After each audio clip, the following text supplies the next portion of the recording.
কার পরিবর্তন কখন হবে, কার কথাই বদলাবে, কখন বদলাবে কেউ জানে না। জানে কে? আল্লাহ। হয়তো তার কাছে এক কথা দিলে লাগছে যে হায় আসলে আমার জীবন এমন ঘৃণ্য জীবন। ফুজাইল ইবনে ইয়াজ রাহমাতুল্লাহ আলাই, রাত্রি গভীরে উনি বড় ডাকাত সর্দার ছিলেন। তো গভীর রাতে উনি ডাকাতি করতে গেছেন। রাশিয়া সামারকান্দের বড় ডাকাত, পৃথিবীর একজন বড় বিখ্যাত ডাকাত সর্দার ছিল তিনি। তো রাত্রিবেলা যখন গভীর রাতে এক বাড়িতে ডাকাতি করতে ঢুকছে আল্লাহর কুদরতে, দরজার সামনে গিয়ে যখন দাঁড়াইছে তখন শুনতেছিল বাড়িওয়ালা ওই সময় আল্লাহর কোরআন পড়তেছে। আমার কাছে আরবি কিতাব আছে, কিতাবে লিখছে আজ-জুহাদু মিআতুন, ওই কিতাব। তো এটা বাংলা অনুবাদ হয়েছে দুনিয়া বিমুখ শতমনীষী, অসাধারণ কিতাব। তো রাহনুমা প্রকাশনী। তাই উনি দরজায় দাঁড়াইয়া শুনতেছে যে বাড়িওয়ালা ভিতর থেকে ওই ঘরের বুড়া মিয়া আল্লাহর কোরআন পড়তেছে, আলাম ইয়ানি লিল্লাযীনা আমানু আন তাখশা কুলুবুহুম লিযিকরিল্লাহ। আল্লাহ বলছেন আমার মুমিন বান্দা, আমি আল্লাহর স্মরণ, আমার বন্দিগি, আমার জিকির, আমার ইবাদতের জন্য তোমার মনটা নরম হওয়ার, অন্তরটা নরম হওয়ার সময় আজও কি হয়নি? আজও হয় নাই বান্দা? আর কোনদিন আমাকে সেজদা দিবা না? আর কোনদিন আমার নামাজ পড়বা না? তাহলে আর কোনদিন হালাল খাইবা না? আর কোনদিন নারী পর্দা করবা না তুমি? আল্লাহ যেন ভেবে আম করে বলে, দিনের পর দিন যে ফজরের নামাজ পড়ে না, আল্লাহ যেন তাকে ডাক দিয়ে বলে, বান্দা তাহলে কি আর কোনদিন ফজরের সেজদা দিবা না? প্রতিদিন যে গালিগালাজ করে, আল্লাহ যেন বলে, বান্দা তাহলে কি আর কোনদিন এই গুনাহ ছাড়বা না? এভাবেই বলে যাইবা, এভাবেই আমি আল্লাহকে কষ্ট দিবা। তো এই ডাকাত সর্দার ফুজাইল, উনি তখন এই আয়াত হঠাৎ করে গভীর রাতে ওনার এই কথাইটা উনি তো বুঝছে অর্থ, ওনার কলিজার মধ্যে গভীর রাতের নিস্তব্ধ, চারিদিকে তো ঠান্ডা নীরব, এই এক আয়াত ওনার কলিজা ছিদ্র করে ফেলছে, দিলে লাগছে। উনি পিছন দিকে ফিরে এসে চলে আসছে, বালা ইয়া রব্বি কদ আনা, আর চিৎকার করে দুই হাত তুলে বলছে, আয় রব, আয় মাওলা, সময় হলো, হয়েছে সময়, আমি আর এই নাফরমানির জিন্দেগি করব না, দিলাম ছাইড়া। এরপরে আমি যেটা বুঝাইছি আরেকটু রয়েছে কথা। এই ডাকাত সর্দার তিনি এত দুর্ধর্ষ ডাকাত ছিলেন যে ওই জামানায় আপনার যেই কোনো মানুষ, পথিক, মুসাফির, এমনকি বাচ্চা পর্যন্ত ওই অঞ্চলের ওনার নাম শুনলে ভয় পাইত।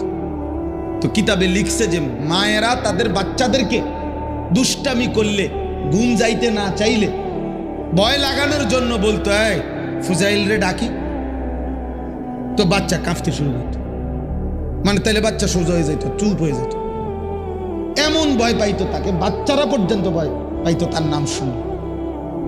তখন তিনি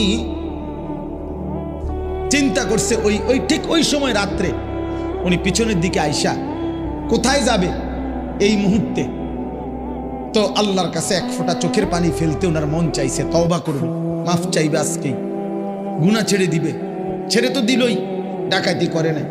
তো লিখছে যে পার্শ্ববর্তী একটা খালি ঘর একটু দূরে, এমনি সারা বাড়ি আর কি, এটার মধ্যে মানুষ থাকার কথা না, এইখানে উনি একাকী মনে করে নিয়ত করছে যে এখানে ঢুকে আমি একটু নীরবে চোখের পানি ফেলে আল্লাহর কাছে এই রাতেই তওবা করব। তো উনি ঢুকছে ওই ঘরে, ঢুইকা দেখে ওইখানে কিছু লোক, যারা তৎকালীন জামানায় মানুষ এক জায়গার থেকে আরেক জায়গায় সফর করার সময় রাত হয়ে যাওয়ার কারণে এইখানে আশ্রয় নিছে কিছু লোক আর কি, ওরা ওইখানে শুয়ে রয়েছে, মুসাফির, পথিক মুসাফির। তো এই মুসাফির যেগুলো শুয়ে রয়েছে, ওরা গভীর রাত, কিন্তু কারো চোখে ঘুম নাই, শুয়ে আছে ঠিক চোখ খোলা।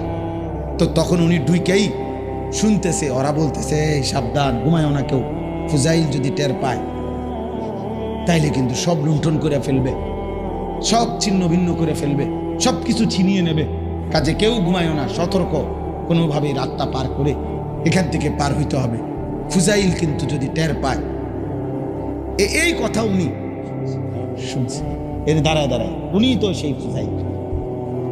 এই তখন কিতাবে লিখছে উনি এইবার এমন কান্দা কাঁদছে, কাইদা বলছে মাওলা আমি বুঝি এমন নিকৃষ্ট হইলাম যে বাচ্চা পর্যন্ত আমারে ভয় পায়, এমনকি পথিক মুসাফির ভিন দেশি পর্যন্ত আমার নামে কাঁফে, আমি কি পরিমাণ মানুষের কষ্ট দিলাম। তখন উনি নিয়ত করে বলছে আল্লাহ আমি আর এই জমিনেই থাকবো না, এই মাটিতেই আমি এই দেশেই আর থাকবো না। তখন উনি তওবা করে সরাসরি হিজরত করে আল্লাহর ঘর মক্কায় চলে আসছে, আর বাকি হায়াত কাবার পাশেই উনি জীবন কাটাইছে। এরপরে উনি হইছেন সাইয়্যিদুল আউলিয়া, আউলিয়াদের সর্দার।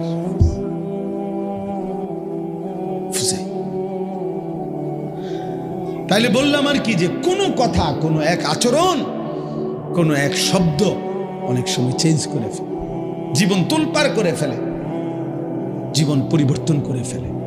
আল্লাহ তোমাদেরকেও বদলে দিক। তোমরা যারা কিশোর ছিলে, নওজোয়ান ছিলে, দোস্ত তোমার জীবনের কদর করা উচিত। তোমার কথা কেউ মনে করবে না, তুমি নষ্ট হয়ে গেলে ধীরে ধীরে তোমার জীবন, তোমার চরিত্র, তোমার আখলাক, তোমার লজ্জাস্থান, তোমার শরীর, তোমার কোমর, তোমার যৌবন তুমি শেষ করে দিলে, খোদার কসম কেউ মনে করবে। এই যে মেয়েরা ঘুরছে তোমার সামনে সামনে, যে নর্তকীরা তোমারে দেখাইছে শরীর, যে অসভ্য মোবাইলের বেহায়া নারী তোমারে শরীর দেখাইছে, তোমার জীবন শেষ করে দিছে, ওই হাইওয়ান নারী জীবনেও কোনোদিন তোমার খবর নেই। আল্লাহ তাআলা বলতেছেন যে আমি তোমরা যাদেরকে অর্থবিত্ত, সহায় সম্পদ, টাকা পয়সা, ধন দৌলত দুনিয়াতে দিয়ে যাচ্ছি, তোমরা এটা ভেবো না। আল্লাহ বলে নাফরমান মনে মনে ভাবতেছে আল্লাহ তাও আমার উপরে রাজি, নইলে আমার এটি দেখা, আমার এদিকে কি সুন্দর ভাত তরকারি খাওয়া, এত চুরি করি, আমার দিকে কোনো অসুবিধা হয় না,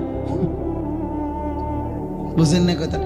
আমি এত সিটারি করি, আমার দিকে কোনো অসুবিধা, কত সর্দিও হয় না, কত ভালো মানুষ দিয়ে দেখি আজ 10 বছর বিস্তার করে রয়েছে, লড়তেও পারে না, আমরা কি কারবারটা কি?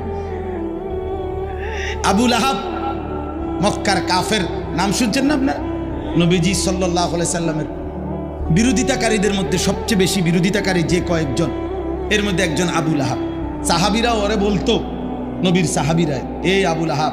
আবু লাহাবের একটা বদঅভ্যাস ছিল, নবীজি যেখানে কাউকে কালেমার দাওয়াত দিতেন, মানে কাউরে ইসলাম বুঝাইতেছে মনে করেন, হে পিছন থেকে একটু দূরের থেকে ওর দিকে তাকাইয়া কইতো সাবধান, ধরা খাইও না, একেবারে মারা রইবা, আর বিড়ি খেতে পারত না, এখানে সিটারি যে করতে এত সুন্দর, ইডিহার করতে পারত না, রেডি সাউন্ড, নাটক সাউন্ড, সিনেমা সাউন্ড, এটি সব ছেড়ে দিতে হইব এই মৌলবীর কথা শুনলে। হ্যাঁ, মানে বলতো না না। এরপরে নবীজি সাল্লাল্লাহু আলাইহি সাল্লাম সরে গেলেই এই বেঈমান ওই লোকের কাছে গিয়ে বলতো, কি কইছে, এই কইছে তোরে না, সাবধান, এডি কইয়া হে বিরাট বড় জাদুকর, নাউজুবিল্লাহ, অনেক বড় গণক, একটা ফেরেশতা গায়ে দিছে সমাজটার মধ্যে, কয় যে আমাদের পুরাটা এলাকা নষ্ট করে লাইছে, মায়ের লগে এখন আর ফুতের মিল নাই, ফুতের লগে মার মিল নাই, স্বামীর লগে স্ত্রীর মিল নাই, বাপের লগে ফুতের মিল নাই, একটা বেড়াছাড়া লাগাই দিছে, নাউজুবিল্লাহ। এইভাবে সে বলতো। তো তাফসীরের মধ্যে আছে নবীজির বিভিন্ন সাহাবীরা ওরে বলতো, আবু লাহাব তুমি যেই বাড়াবাড়ি করতেছো, আতলারো, তোমার তো আল্লাহ তাআলা এই হাত অচল করে দিতে পারে, আল্লাহ তো তোমারে ধ্বংস করে দিবে, হাত তো অচল করে দিবে, তুমি নবীর এভাবে বিরোধিতা করতেছো, সারাক্ষণ লাগে থাকো তুমি পিছে পিছে। এই তখন তাফসীরের মধ্যে আছে প্রত্যেক দিন সকালবেলা আইসা ওই লোক পরিচিত, এরা সমবয়সী না, যারা ইমানদার হয়েছে সাহাবী, ওরাও তো অনেকেই কুরাইশ বংশীয়, তো সমবয়সী, এক লগে চলুন না মানুষ, তো আইয়েই কইতো, কিরে এই যে হাত কিচ্ছু হয়েছে না, এই যে কি সুন্দর কত কইলা তো এরুম হইব এরুম হইব, কিচ্ছু তো হয়েছে না। এই এত বড় হারামি আছে, হারামি দ্য গ্রেট, হারামির এক শেষ, ওই অহংকার করতে। তো আল্লাহ তাআলা বলেন আয়াহসাবুনা আন্নামা নুমিদ্দুহুম বিহি মিন মালিন ওয়া বানিন নুসারিউ লাহুম ফিল খায়রাত। আল্লাহ বলে যাদেরকে আমি দুনিয়ায় কিছু সম্পদ এবং কিছু সন্তানাদি জিফুত নায়নাত করে দিছি, তারা ভাবতেছে আমি আল্লাহ তাআলা তাদেরকে ভালোর উপরেই রাখছি, কল্যাণের উপরেই রাখছি, খুশি আমি তাদের উপরে। তারা মনে মনে ভাবতেছে না, বাল্লা ইয়াশউরুন, আসলে তারা বুঝতেছে না যে শুধু সম্পদ, শুধু সন্তান, শুধু অর্থ, শুধু ক্ষমতা, শুধু সুস্থতা, দুনিয়াবি কোনো চাওয়া পাওয়া পূর্ণ হওয়া, এটা কোনোভাবেই আল্লাহর সন্তুষ্টির কোনো পরিচয় নয়। আল্লাহর সন্তুষ্টির পরিচয় নয়। বাঘের, সিংহের, গরুর, ছাগলের কোনোদিন সর্দিও হয় না, কাশিও হয় না, ব্যায়ামও হয় না, ফেড়ে ব্যথাও হয় না, ডায়াবেটিসও নাই, গ্যাস্ট্রিকও নাই, কিচ্ছু নাই। তাহলে তো আল্লাহ তাআলা সবচেয়ে বেশি সন্তুষ্ট জানোয়ারের উপর, নাকি? কথা বলে না কেন? তাহলে এইটা নেই, পেটে অসুখ, মাথা ব্যথা নাই, ভাত খাইতে আসি, ঘুম যাইতে আসি, এটাই যদি প্রমাণ করে আল্লাহ সন্তুষ্টি, তাহলে তো জন্তু জানোয়ারের এগুলো আরো বেশি পূরণ হচ্ছে। হ্যাঁ, কোনো হাসপাতাল নাই, চিকিৎসা এত বেশি কিছু নাই। অতএব এটা না, আল্লাহ বলছে বল্লা ইয়াশউরুন, না না, নাফরমান বান্দা বুঝতেছে না, ও বুঝতেছে না। ভাত খাইতে দিচ্ছি বলে, ঘুম যাইতে দিচ্ছি বলে আমি এটা প্রতিদিনের জন্য বলি যে আরে ভাই, কেউ কেউ আসো তোমরা ছেলেরা, হয়তো মনে করছো কোনো রোগ নাই, শোক নাই, কেউ বাধা দেয় না, সব মন মতো চলতেছে, মন মতো তুমি ভেবেছ এভাবেই চলবে। না না, আল্লাহ বলে দুনিয়ায় ভালো থাকা, দুনিয়ায় একটু আরামে থাকা, এটা আমি আল্লাহর সন্তুষ্টির পরিচয় প্রমাণ নয়। আমি তো কাফের বেঈমানকে দুনিয়া অনেক ভালো থাকতে দিছি, অনেক সম্পত্তি দিয়ে ভরপুর করে দিছি। অতএব এগুলো কি আমি আল্লাহর সন্তুষ্টির জন্য দিছি? কথা বলেন না কেন? তাহলে এটা না। দাওয়াত গত বছর দিনাজপুরে হোসেন ভাই খুলনাতেও, হ্যাঁ, দাওয়াত দিয়ে সারছি, শুনছে 20 মিনিট কথা বলার পরে ওরা 3 ছেলে আমার বলতে, হুজুর আমরা তো হিন্দু, কিন্তু আমার কথা পুরো শুনছে, হ্যাঁ, মনোযোগ দিয়ে শুনছে। আমি বলছি ঠিক আছে ভাই, কোনো অসুবিধা নাই, মালিকের কথাই বলছি, তোমার সৃষ্টিকর্তার কথাই তোমারে শুনাইছি। সেই দিন এক মাওলানা সাহেব রংপুর থেকে খবর পাঠাইছেন যে একটা মাহফিলের ডেট দিতাম কেন এত দরকার হইল, উনি বলছেন যে এক ওই বাজারের হিন্দু ছেলে, ওর কথা হইল হুজুর, এই হুজুর রে দাওয়াত দেন। আলহামদুলিল্লাহ। তো বললাম আর কি, যে এটা যে তুমি তো ভাই মুসলমান, আমরা মুসলমান, আপনারা আমরা মুসলমান, আমাদের মায়েরা, আমাদের বোনেরা, আমাদের বিবিরা, আমাদের ঘরে যারা যেই সমস্ত মহিলাগুলো আছে ওরা মুসলমান না? কথা বলেন না? তো ওরা নামাজ পড়বে না কেন? ওরা পর্দা করবে না কেন? আমরা মুসলমান যদি হালাল না খাই তো কে খাবে হালাল? আমরা যদি হারাম না ছাড়ি তো ছাড়বেটাকে? সুদ যদি হারাম আমরা মনে না করি তো কার জন্য সুদ হারাম করছে? হিন্দুর জন্য, ইহুদির লেগা, কার জন্য? তো তাইলে আমরা মানবো না তো কে মানবে? ফেরাউন বাদশা থাকা অবস্থায় তো কি নমরুদ ক্ষমতা থাকা অবস্থায় মারা গেছে কিনা? কারুন সম্পদ থাকা অবস্থায় ধ্বংস হয়েছে কিনা? তো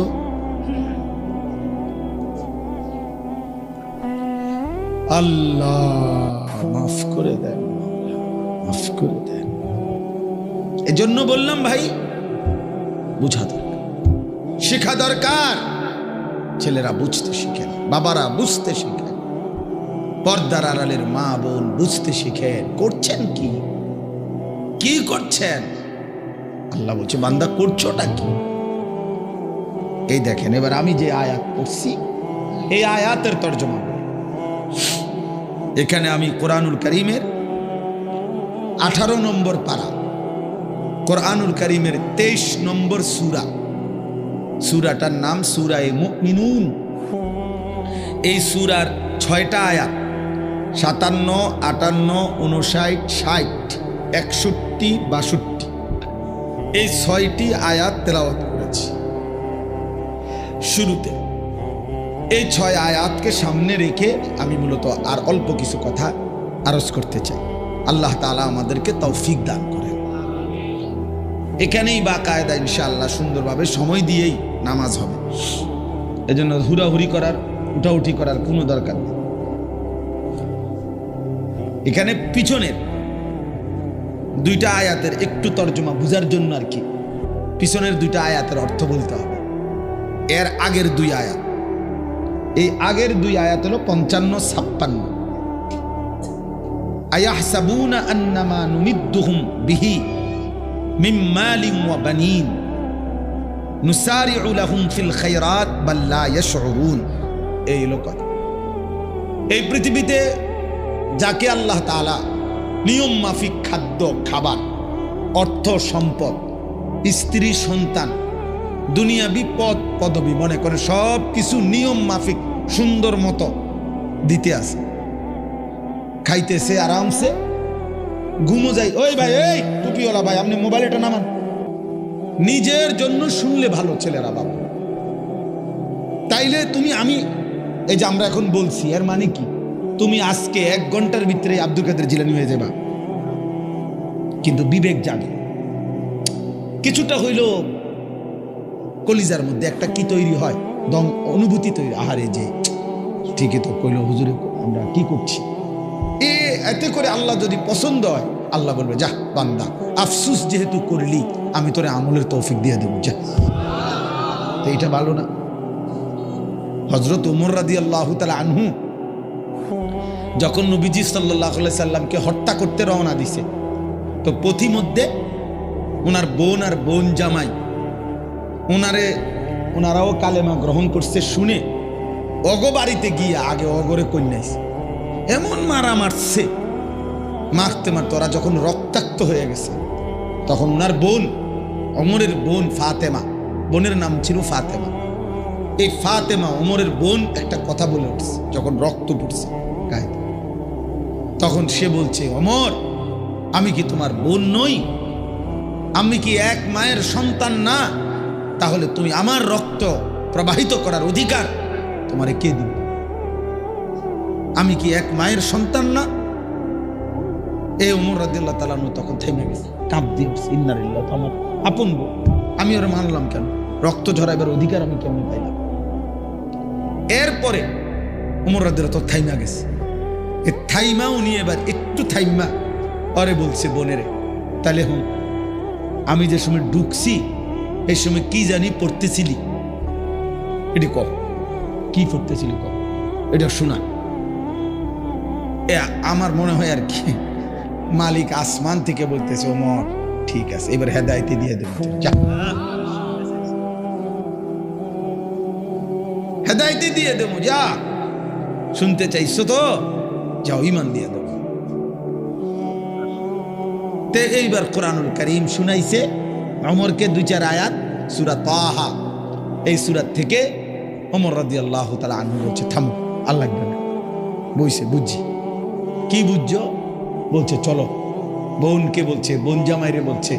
হযরত খাব্বাব ইবনুল আরাত উনিও ছিলেন এখানে, আড়ালে লুকায় ছিলেন, তিনি মূলত পড়াইতেছিলেন। তো মূলত কোরআন শরীফ তেলাওয়াত করছে উনি, খাব্বাব রাদিয়াল্লাহু তাআলা। তো বসে চলো সবাই চলো, কই যাবা? মুহাম্মদের দরবারে চলো, নবীজির দরবার। কি করবা? হ্যাঁ খয় এখন তুম করে লইয়া আর গর্দান নেব না, নিজের গর্দানি মুহাম্মদের কদমে দিয়ে। তো কালেমা পড়ে মুসলমান। ওই যে একটু থাম, একটু কইছে কথা এটা, আচ্ছা ক দেখি কি বলছে, কি পড়ছিলা কও এটি শুনা। তো গইছিল তো গোসা কইরা, আল্লাহ বলছে যায় এই অবস্থায় হেদায়েত দিয়ে দেব। এরকম অসংখ্য ব্যক্তি ইসলামের ইতিহাসে ঘটনা আছে, যারা অবচেতন মনে হয়তো খামখেয়ালি করে, অবহেলা করে অথবা অবজ্ঞা করেও তুচ্ছতাচ্ছিল্য করেও আল্লাহর কোরআন অথবা রাসূলের হাদিস শুনছে বা শুনতে চাইছে, কিন্তু মালিক ইচ্ছা করে বলছে যা এই অবস্থাতে হেদায়েত দিয়ে দিল। কে কখন বদলাবে, কে কখন পরিবর্তন হবে, এটা কেউ বুঝে না। সেদিন আমি এক জায়গায় মাহফিলের পরে 2 দিন পরে ওইখানকার এক মাওলানা সাহেব আমারে বলল, কয় হুজুর আপনি গতকাল আমাদের মাহফিলে রাত্রে বলছিলেন যে কিতাবের মধ্যে আছে ফজরের নামাজ, আমি বলছিলাম আর কি যে ফজরের নামাজ যে পড়ে না, এই ফজরের নামাজ যে পড়ে না তারে সকালবেলার যেই কুত্তা চোখ মেলে, এই কুত্তা আল্লাহর কাছে বলে আল্লাহ আমি চোখ মেলতেছি তোমার দুনিয়া দেখব, তবে মাওলা তোমার কাছে ফরিয়াদ আমি যেন কোনো বেনামাজি ফজরের নামাজ পড়ে নাই তোমার এমন কোন নাফরমান বান্দারে যেন না দেখি।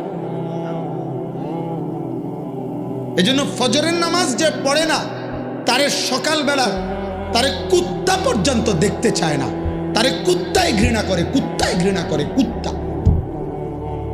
কুত্তা তারে দেখতে চায় না।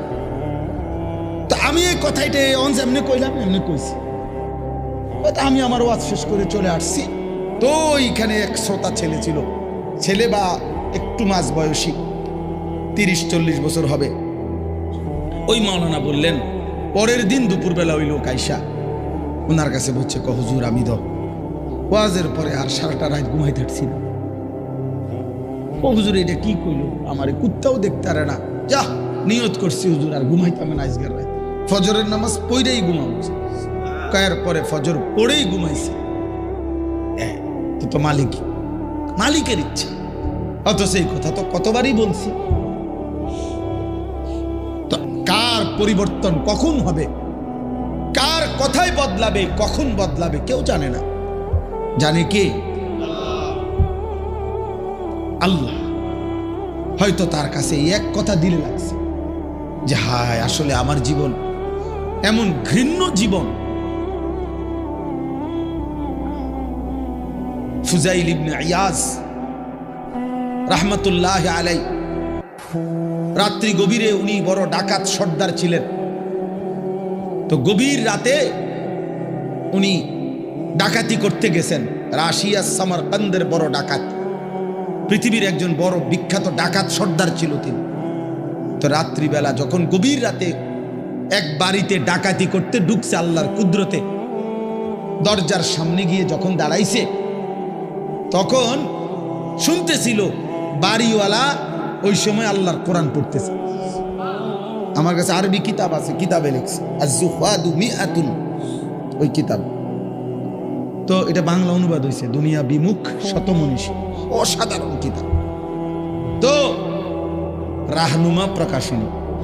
তাই উনি দরজায় দাঁড়াইয়া শুনতেছে যে বাড়িওয়ালা ভিতর থেকে ওই ঘরের বুড়া মিয়া আল্লাহর কোরআন পড়তেছে, আলাম ইয়ানি লিল্লাযীনা আমানু আন তাখশা কুলুবুহুম লিযিকরিল্লাহ। আল্লাহ বলছেন আমার মুমিন বান্দা, আমি আল্লাহর শরণ, আমার বন্দেগী, আমার জিকির, আমার ইবাদতের জন্য তোমার মনটা নরম হওয়ার, অন্তরটা নরম হওয়ার সময় আজও কি হয়নি? আজও হয় নাই বান্দা? আর কোনদিন আমাকে সেজদা দিবা না? আর কোনদিন আমার নামাজ পড়বা না? তাহলে আর কোনদিন হালাল খাইবা না? আর কোনদিন নারী পর্দা করবা না তুমি? আল্লাহ যেন ভেবে আম করে বলে, দিনের পর দিন যে ফজরের নামাজ পড়ে না, আল্লাহ যেন তাকে ডাক দিয়ে বলে, বান্দা তাহলে কি আর কোনদিন ফজরের সেজদা দিবা না? প্রতিদিন যে গালিগালাজ করে, আল্লাহ যেন বলে, বান্দা তাহলে কি আর কোনদিন এই গুনাহ ছাড়বা না? এভাবেই বলে যাইবা, এভাবেই আমি আল্লাহকে কষ্ট দিবা। তো এই ডাকাত সর্দার ফুজাইল, উনি তখন এই আয়াত হঠাৎ করে গভীর রাতে ওনার এই কথাইটা, উনি তো বুঝছে অর্থ, ওনার কলিজার মধ্যে গভীর রাতের নিস্তব্ধ, চারিদিকে তো ঠান্ডা নীরব, এই এক আয়াত ওনার কলিজা ছিদ্র করে ফেলছে, দিলে লাগছে। উনি পিছন দিকে ফিরে এসে চলে আসছে, বালা ইয়া রব্বি কদ আনা আর চিৎকার করে দুই হাত তুলে বলছে, আয় রব, আয় মাওলা, সময় হয়েছে সময়, আমি আর এই নাফরমানির জিন্দেগি করব না, দিলাম ছাইনা। এরপরে আমি যেটা বুঝাইছি আরেকটু রয়েছে কথা। এই ডাকাত সর্দার তিনি এত দুর্ধর্ষ ডাকাত ছিলেন যে ওই জামানায় আপনার যেই কোনো মানুষ, পথিক, মুসাফির, এমনকি বাচ্চা পর্যন্ত ওই অঞ্চলের ওনার নাম শুনলে ভয় পাইত। তো কিতাবে লিখছে যে মায়েরা তাদের বাচ্চাদেরকে দুষ্টামি করলে, ঘুম যাইতে না চাইলে ভয় লাগানোর জন্য বলতো, এই ফুজাইল রে ডাকি, তো বাচ্চা কাঁপতে শুরু করতো। মানে তাইলে বাচ্চা সোজা হয়ে যেত, চুপ হয়ে যেত, এমন ভয় পাইতো তাকে, বাচ্চারা পর্যন্ত ভয় পাইতো তার নাম শুনে। তখন তিনি চিন্তা করছে, ওই ঠিক ওই সময় রাত্রে উনি পিছনের দিকে আইসা কোথায় যাবে এই মুহূর্তে, তো আল্লাহর কাছে এক ফোঁটা চোখের পানি ফেলতে ওনার মন চাইছে, তওবা করবে, মাফ চাইবে, আজকেই গুনাহ ছেড়ে দিবে। ছেড়ে তো দিলই, ডাকাতি করে না। তো লিখছে যে পার্শ্ববর্তী একটা খালি ঘর একটু দূরে, এমনি সারা বাড়ি আর কি, এটার মধ্যে মানুষ থাকার কথা না, এইখানে উনি একাকী মনে করে নিয়ত করছে যে এখানে ঢুকে আমি একটু নীরবে চোখের পানি ফেলে আল্লাহর কাছে এই রাতেই তওবা করব। তো উনি ঢুকছে ওই ঘরে, ঢুইকা দেখে ওইখানে কিছু লোক, যারা তৎকালীন জামানায় মানুষ এক জায়গার থেকে আরেক জায়গায় সফর করার সময় রাত হয়ে যাওয়ার কারণে এইখানে আশ্রয় নিছে কিছু লোক আর কি, ওরা ওইখানে শুয়ে রয়েছে, মুসাফির, পথিক, মুসাফির। তো এই মুসাফির যেগুলো শুয়ে রয়েছে, ওরা গভীর রাত, কিন্তু কারো চোখে ঘুম নাই, শুয়ে আছে ঠিক চোখ খোলা। তো তখন উনি ঢুকেই শুনতেছে, ওরা বলতেছে, সাবধান, ঘুমায় না কেউ, ফুজাইল যদি টের পায় তাইলে কিন্তু সব লুণ্ঠন করে ফেলবে, সব ছিন্ন ভিন্ন করে ফেলবে, সব কিছু ছিনিয়ে নেবে, কাজে কেউ ঘুমায় না, সতর্ক, কোনোভাবেই রাতটা পার করে এখান থেকে পার হইতে হবে, ফুজাইল কিন্তু যদি টের পায়। এই কথা উনি শুনছে, এর দাঁড়ায় দাঁড়ায় উনি তো সেই ফুজাইল। এই তখন কিতাবে লিখছে উনি এইবার এমন কান্দা কানছে, কাইদা বলছে, মাওলা, আমি বুঝি এমন নিকৃষ্ট হইলাম যে বাচ্চা পর্যন্ত আমারে ভয় পায়, এমনকি পথিক, মুসাফির, ভিন দেশি পর্যন্ত আমার নামে কাঁপে, আমি কি পরিমাণ মানুষের কষ্ট দিলাম। তখন উনি নিয়ত করে বলছে, আল্লাহ, আমি আর এই জমিনেই থাকবো না, এই মাটিতেই, আমি এই দেশেই আর থাকবো না। তখন উনি তওবা করে সরাসরি হিজরত করে আল্লাহর ঘর মক্কায় চলে আসছে, আর বাকি হায়াত কাবার পাশেই উনি জীবন কাটাইছে। এরপর উনি হইছেন সাইয়্যিদুল আউলিয়া, আউলিয়াদের সর্দার।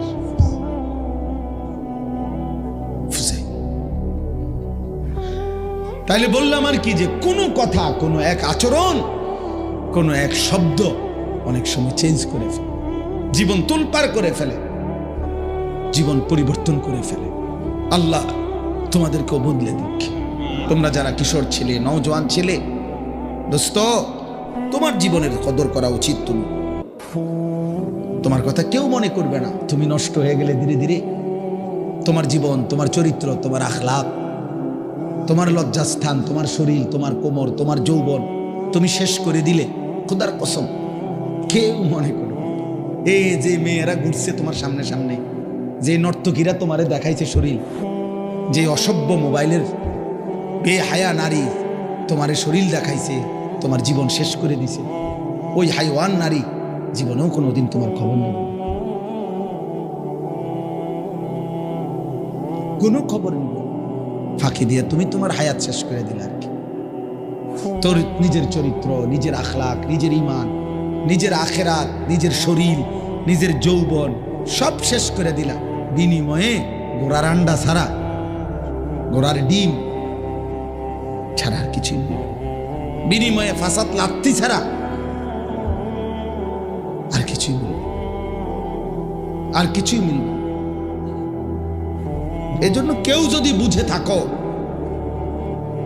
বাবা আপনারাও যারা বয়স্ক লোক, এই সুদ খান, কিস্তি নেন, ওজনে কম দেন, 2 নম্বরই 6 নম্বরই সিটারি ব্যবসা বা উপার্জন করেন, আপনার কথা কেউ মনে রাখবেন, শুধু শুধু কষ্ট করতেছে না। হ্যাঁ, জিপুত সর্বোচ্চ পয়লা বছর হয়তো গরুর গোস্ত দিয়া মানুষ দুজন খাওয়াইব, আর এরপরের বছর ফার্মের মুরগা, এরপরের বছর এই বছর একটু বেশি ঝামেলা আছে, ফাঙ্গাস মাছ। যাক হোসেন ভাই দুজন কইছেন, ধরে নিলাম যান 3 বছর জানতো, 4 নম্বর বছর তো আর মাছে নাই, আর খবর নাই। স্বার্থপর সন্তান ভুলে যাবে, স্বার্থপর স্ত্রী ভুলে যাবে। ধোকা ধোকা ধোকা। কবর থেকে শুনবেন ওরা ওদেরকে নিয়ে ব্যস্ত আছে, আপনার কথা মনে করার আর কেউ নাই। হাদিসের মধ্যে আছে, আল্লাহর নবী সাল্লাল্লাহু আলাইহি সাল্লাম বলেন, কোন ব্যক্তিকে, শুনেন বাবাদের, নবীজি বলছেন, কোন ব্যক্তিকে যদি হাত পাও বাইন্দা, মনে করেন হাত পাও একদম বাইন্দা সাগরের মধ্যে অথই নদীর মধ্যে যদি কাউকে ছেড়ে দেয়, বাঁচার অথবা একটু সাঁতার কাটার 1 মিনিট কোনো সুযোগ ক্ষমতা আছে? কেন নাই? কারণ কি করে রাখছে? হাত পা বাইন্দা ছেড়ে দিছে। তাহলে ওই লোকটা সাগরের তলদেশে, নদীর তলদেশে পৌঁছতে কয় ঘন্টা লাগবে? অল্প সময়, অল্প সময়, 1 মিনিট নয়তো 30 সেকেন্ড নয়তো 2 মিনিট ধরে নিলাম। আল্লাহর নবী সাল্লাল্লাহু আলাইহি সাল্লাম বলেন, একজন মুমূর্ষ, আরে মৃত্যু যার হয়ে যায়, মাইয়িত, এই মাইয়িত ওই রকম যে ব্যক্তিকে বেঁধে হাত পাও সাগরের নিচে ছেড়ে দিছে, সে যেন নিচ গভীরে পৌঁছে গেছে।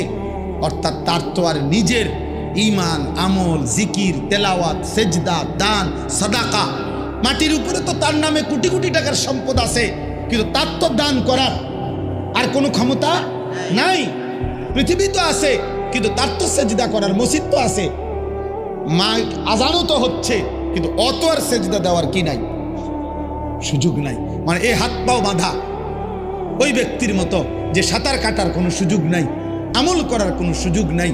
আল্লাহর কসম, নবী বলছে, ওই রকম ব্যক্তি মাইয়িত শুধুমাত্র অপেক্ষা করে, যদি কোনো বংশধর হায় আমার জন্য একটু দোয়া করত, যদি কোনো বংশধর আমার জন্য একটা সূরা পড়তো, যদি কোনো বংশধর আমার জন্য একটু কোরআন তিলাওয়াত করত, তাহলে সাথে সাথে ওই ব্যক্তি সাগরের তলদেশ থেকে খুশি হয় আর আনন্দিত হয়, মহান আল্লাহ তার আযাব কমায় দেয়।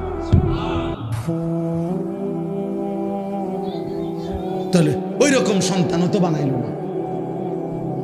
সন্তানও তো এবার নিজে জীবিত থাকতে ওনার চোখের সামনে ছেলে 365 দিনে কোনোদিন ফজরের নামাজ পড়ে না, ওনার মরার পরে ওই ফুতে তাহাজ্জুদ করব, ঠিক না?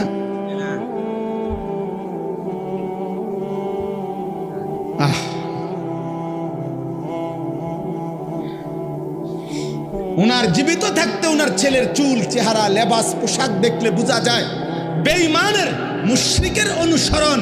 তো ওনার মরার পরে ওনার ফুতের চুল, চেহারা, সিরাত, সুরাত, আখলাক, চরিত্র হয়ে যাবে বাইজিদ বুস্তামি এবং জুনায়েদ বাগদাদির মতো। তাহলে ওই আমনের কবরে কি পাঠাইব? ওই বুঝেটা কি? পরে তো আপনি কোরআনও শিখান নাই, পরে তো আপনি দিনও শিখান নাই, পরে তো দিয়ে গেছেন বিল্ডিং। তো ওই আমনের কবরে ডেইলি একটা একটা ইট খুললা খুললা কবরে দিয়ে, আব্বা আমনে আমার জন্য বিল্ডিং রেখে গেছেন, আমি দরকার হইলে আলগা ইট আমি লাগামু, আমনের ইট আমনের কবরে দিলাম। আমনের সিমেন্ট ডেইলি 1 কেজি সিমেন্ট আমনের কবরে দিলাম। ধরেন না, আমনেরই দেখছি আব্বা মৃত্যু পর্যন্ত আমনে সাদওয়ানে বইয়া বইয়া বন খাইতেন আর বিড়ি খাইতেন। আমি আব্বা সন্তান হিসাবে, সুসন্তান হিসাবে প্রত্যেক দিন আমনের কবরে একটা বিড়ি, এক কান আর বন আমি নিজে পৌঁছাই দিব। আর নয় তো কি দিবে ও দিবে কি? আপনি তারে দিয়ে গেছেন কি?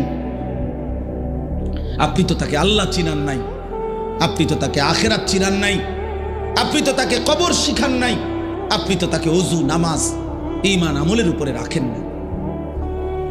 তার থেকে আপনি কি পাবেন? এজন্য মাদ্রাসা কি করে?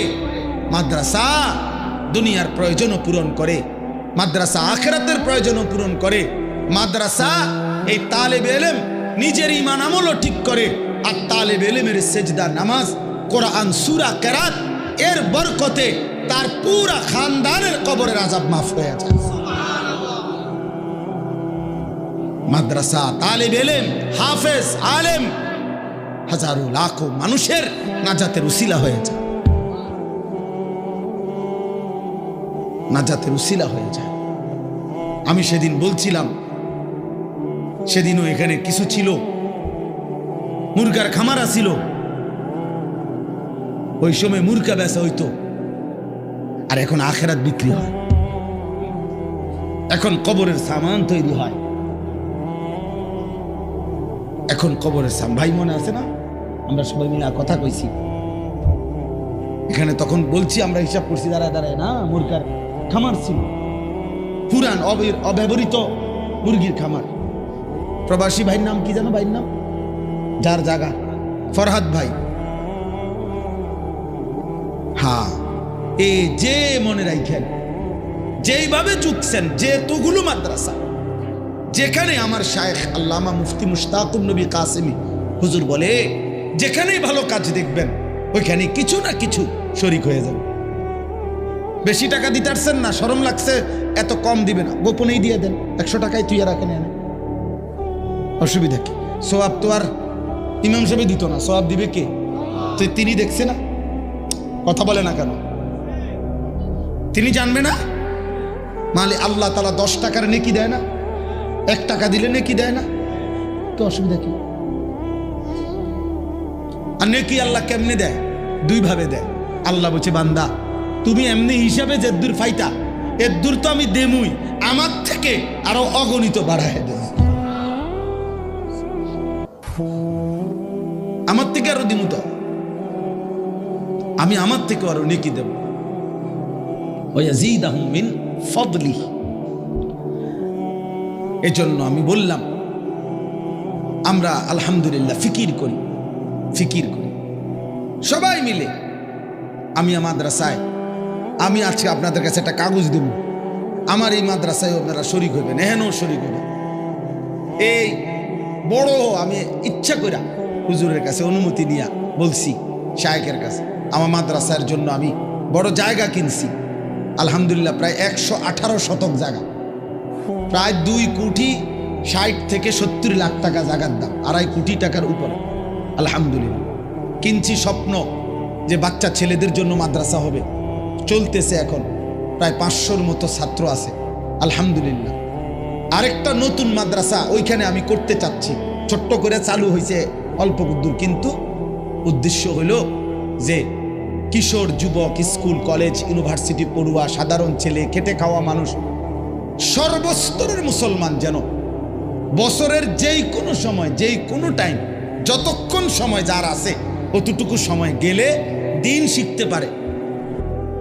যে আসবে যখন, দিন শিখবে তখন, যার সময় যতক্ষণ, দিন শিখবে ততক্ষণ। এই স্লোগানে আমি একটা বড় প্রতিষ্ঠান করতে চাচ্ছি, এই আশা নিয়ে এই বড় জায়গা কিনছি।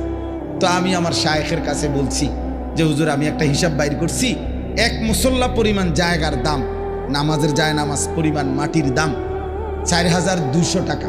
আমি বললাম, হুজুর আমি একটা কাগজ ছাপাইছি, হ্যান্ডবিল, সব হাতে হাতে দেই, যদি কোন আল্লাহর বান্দা যার ভাল লাগে যেখান থেকে বল দেও, কেউ যদি দেয় তাহলে আমরা তাকে আজীবন আমাদের মাদ্রাসার উন্নয়ন সদস্য বানাবো। আর যদি আল্লাহ তৌফিক দে, কবুল করে, মাদ্রাসা চালু থাকে, মসজিদ, মাদ্রাসা, দিনই এই ব্যবস্থাপনা, দিন শিখানো, তাহলে সদকায়ে জারিয়ার সওয়াব ওই ব্যক্তি পাইতেই থাকবে। হইতে পারে মনেও থাকবে না তার এই 4,000 টাকার কথা, 2,000 টাকার কথা, কিন্তু হাসরের ময়দানে খোদার কসম আমল নামার মধ্যে নেকি দেখা খুশি হয়েছে। যেন প্রতিটা ভালো কাজের আয়োজনে সহযোগিতা করবে, সহযোগিতা করবে, সহযোগিতা করবে। ছেলেরা তোমাদের কবুলি, তুমি 10 টাকা দিও দিনই কাজে, এই নিয়তে দিও যে আল্লাহ আমার কাছে তো বেশি নাই, মাওলা আমি 50টা টাকা দিলাম, আমার এই উসিলায় নামাজি বানাই দেন, আমার চরিত্রটা সুন্দর করে দেন, আমারে আপনার ভালোবাসা দেন। এতটুকু তো ভাবা উচিত তুমি ছেলে, যে আল্লাহ আমি কেমন বান্দা আপনার, আমার একটু নামাজ পড়তে মন চায় না, আমার অন্তরটার মধ্যে আপনার ভয় আসে না কেন, আমি কেন সেজদা দিতে চাই না, কিরে ভাই তোমার বাবা মুসলমান, তোমার মা মুসলমান, তোমার দাদা দাদি মুসলমান, তোমার সৃষ্টিকর্তা আল্লাহ, তোমার নবী মুহাম্মদুর রাসূলুল্লাহ সাল্লাল্লাহু আলাইহি ওয়াসাল্লাম, তোমার ধর্মের নাম ইসলাম, তোমার কিতাবের নাম কোরআন। তুমি জন্ম থেকে জানো তুমি মুসলমান। যেদিন থেকে তুমি বুঝ হইছে সেদিন থেকে কত লক্ষবার শুনছো তুমি মুসলমান। তোমার জিগাইলেও তো তুমি কও মুসলমান, তোমার পরিচয় লিখতে গেলেও তো তুমি ধর্মের পাশে লেখো তোমার ধর্ম ইসলাম। তাহলে এইভাবে তুমি জানার পর, বুঝার পর, মানার পর, স্বীকার করার পর তো তুমি নামাজ পড়ো না কেন? এটা কোন বিচারের কথা? আমার কথাটা বোঝেন নাই? ছেলেরা বলো ভাই, বুঝছো কিনা কথা? এটা একটা যুক্তি তো থাকতে হবে যে না হুজুর আমি তো মুসলমান না। তো তুমি কও তুমি মুসলমান না, তাহলে তো সারে, তো কথাই আর থাকে না, তাহলে তো আর কোনো ঝামেলাই নাই। তুমি এটা বলো এখানে দাঁড়াইয়া যে হুজুর আসলে আপনি ভুল বুঝছেন। আমি এরকম হয়েছে তাবলীগের কাজে গেছি, দাওয়াত গত বছর দিনাজপুরে হুসাইন ভাই খুলনাতেও, হ্যাঁ দাওয়াত দিয়ে সারছি, শুনছে 20 মিনিট কথা বলার পরে ওরা 3 ছেলে আমার বলতে হুজুর আমরা তো হিন্দু, কিন্তু আমার কথা পুরো শুনছে, হ্যাঁ মনোযোগ দিয়ে শুনছে। আমি বলছি ঠিক আছে ভাই, কোনো অসুবিধা নাই, মালিকের কথাই বলছি, তোমার সৃষ্টিকর্তার কথাই তোমারে শুনাইছি। সেই দিন এক মাওলানা সাহেব রংপুর থেকে খবর পাঠাইছেন যে একটা মাহফিলের ডেট দিতাম। কেন এত দরকার হইল? উনি বলছেন যে এক ওই বাজারের হিন্দু ছেলে, ওর কথা হইল হুজুর, এই হুজুর রে দাওয়াত দেন। আলহামদুলিল্লাহ। তো বললাম আর কি, যে এটা যে তুমি তো ভাই মুসলমান, আমরা মুসলমান, আপনারা আমরা মুসলমান, আমাদের মায়েরা, আমাদের বোনেরা, আমাদের বিবিরা, আমাদের ঘরে যারা যেই সমস্ত মহিলাগুলো আছে ওরা মুসলমান না? কথা বলেন না তো? ওরা নামাজ পড়বে না কেন? ওরা পর্দা করবে না কেন? আমরা মুসলমান যদি হালাল না খাই তো কে খাবে হালাল? আমরা যদি হারাম না ছাড়ি তো ছাড়বেটা কে? সুদ যদি হারাম আমরা মনে না করি তো কার জন্য সুদ হারাম করছে? হিন্দুর জন্য, ইহুদির লেগা? কার জন্য? তো তাইলে আমরা মানবো না তো কে মানবে? এই আবার আসেন,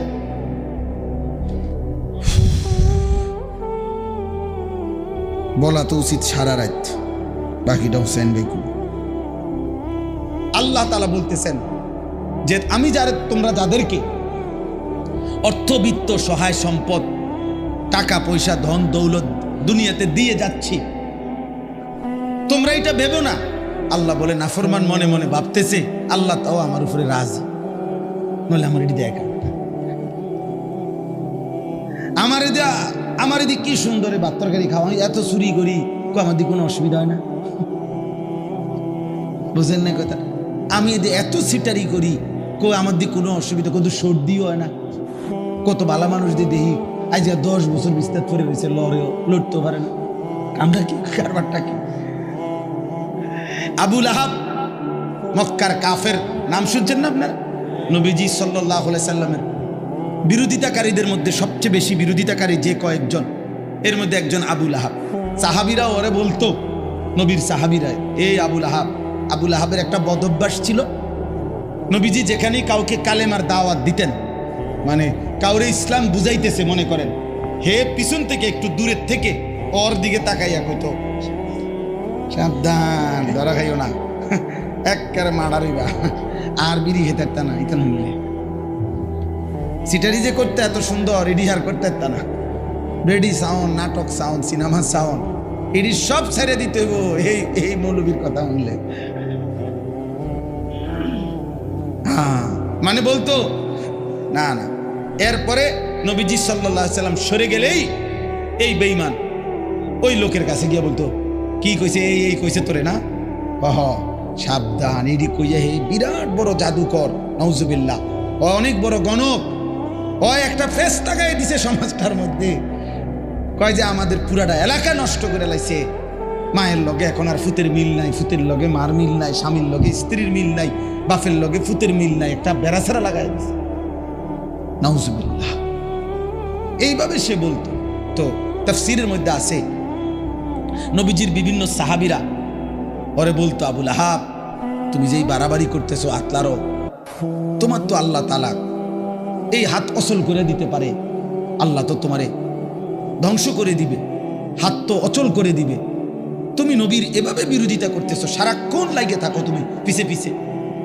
এই তখন তাফসীরের মধ্যে আছে প্রত্যেক দিন সকালবেলা আইসা ওই লোক পরিচিত, এরা সমবয়সী না, যারা ইমানদার হয়েছে সাহাবি, ওরাও তো অনেকেই কুরাইশ বংশীয়, তো সমবয়সী, এক লগে চলুন না মানুষ, তো আইয়েই কইতো, কিরে এই যে হাত কিচ্ছু হয়েছে না, এই যে কি সুন্দর কত কইলা তো এরুম হইব এরুম হইব, কিচ্ছু তো হয়েছে না।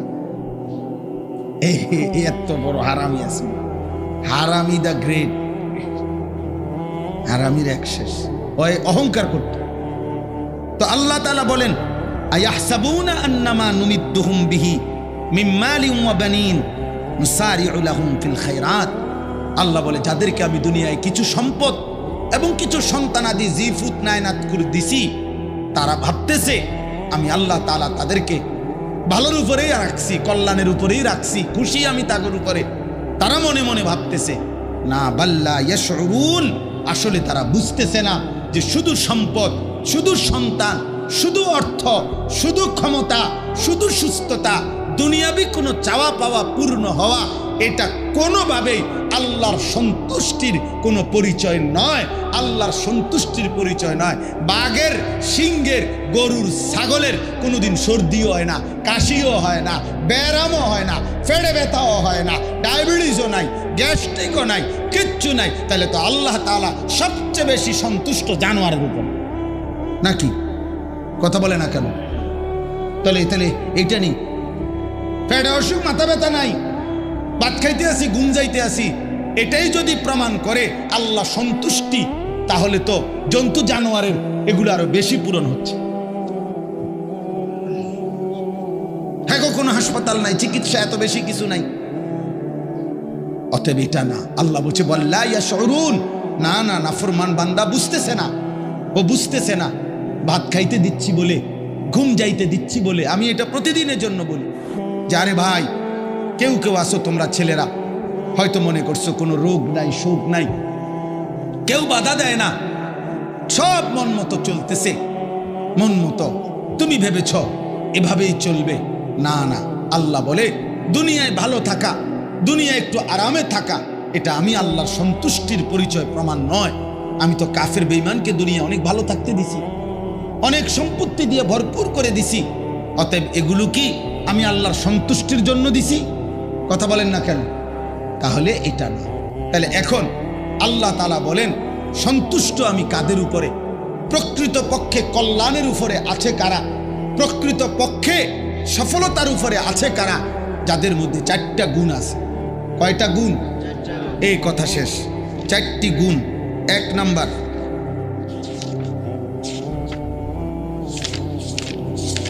আল্লাহ তাআলা বলেন, ইন্নাল্লাযীনা হুম মিন খাশিয়াতি রাব্বিহিম মুশফিকুন, যারা সদা সর্বদা আমি আল্লাহর ভয়ে কাঁপতে থাকে, যাদের অন্তর আল্লাহর ভয়ে প্রকম্পিত, যাদের অন্তর আল্লাহর ভয়ে কাঁপে, আল্লাহ বলেন তারাই মূলত কল্যাণের উপরে, তারাই মূলত খায়রের উপরে, তারাই মূলত সফলতার উপরে আছে। 2, ওয়াল্লাযীনা হুম বিআয়াতি রাব্বিহিম ইউমিনুন, যারা পুরা কোরআনের আয়াতগুলো, আল্লাহর হুকুমগুলো, আল্লাহর বিধানগুলো সর্বান্তকরণে মেনে নিচ্ছে, গ্রহণ করছে, ঈমান রাখতেছে, পালন করতেছে, তারাই হচ্ছে কল্যাণের উপরে, আল্লাহর সন্তুষ্টির উপর। কয়টা হলো? 3, ওয়াল্লাযীনা হুম বিরাব্বিহিম লা ইউশরিকুন, যারা কোনোভাবেই কোনো প্রকারেই আল্লাহর সাথে শিরিক করছে না। কি করছে না? শিরিক করছে না, আল্লাহর সাথে সামান্যতম কাউকে মিলায় না, মিশায় না। আল্লাহ বলেন তারাই আল্লাহর সন্তুষ্টির উপরে আছে। 4 নাম্বার, ওয়াল্লাযীনা ইউতুনা মা আতাউ ওয়া কুলুবুহুম ওয়াজিলাতুন আন্নাহুম ইলা রাব্বিহিম রাজিউন, যারা আল্লাহর দেওয়া সমস্ত নিয়ামত পেয়ে শরীর, স্বাস্থ্য, সম্পদ, টাকা পয়সা, স্ত্রী, সন্তান, জীবন, যৌবন, সক্ষমতা সবকিছু যা তাকে আল্লাহ দিছে ওইটুকু দিয়ে সে আল্লাহর পথেই তা ব্যয় করছে। বুঝেন নাই? শরীরও আল্লাহর পথে, টাকাও কার পথে? আল্লাহর পথে। স্ত্রী সন্তানও চালাচ্ছে কিসের পথে? আল্লাহর পথে। এক কথায় যা তাকে মালিক দিচ্ছেন, তাফসীরে লিখছে হাক্কুল্লাহ এবং হাক্কুল ইবাদ, উভয়টাই যে কি করছে? পালন করছে, সে আদায় করছে। এই অবস্থায় পালন করে পুরা, আবার অন্তরে অন্তরে এই ভয় রাখতেছে আমাকে তো আল্লাহর কাছে যেতে হবে। আহা, আল্লাহ জানি কবুল করে কিনা, আল্লাহ জানি কবুল করে কিনা, আল্লাহ জানি গ্রহণ করে কিনা। এই ভয়ে ভয়ে, এই মহব্বতে মহব্বতে, এই আশায় আশায় যে ব্যক্তি আল্লাহর দেওয়া জীবনের সব কিছু আল্লাহর পথে খরচ করে, আল্লাহর হুকুমে ব্যয় করে, আল্লাহ বলেন উলাইকা ইউসারিউনা ফিল খায়রাত, এরাই মূলত কল্যাণের দিকে দ্রুত গতিতে এগিয়ে যাচ্ছে। অহুম লাহা সাবিকুন, আখিরাতে এরাই থাকবে জান্নাতের পথে অগ্রগামী। অতএব এই চার জিনিস খেয়াল করা আল্লাহ বুঝছেন। এক নাম্বার হচ্ছে যার অন্তর আল্লাহর ভয়ে ভীত। দুই, আল্লাহর আদেশ নিষেধ কোরআন যে পুরাপুরি মেনে নিচ্ছে।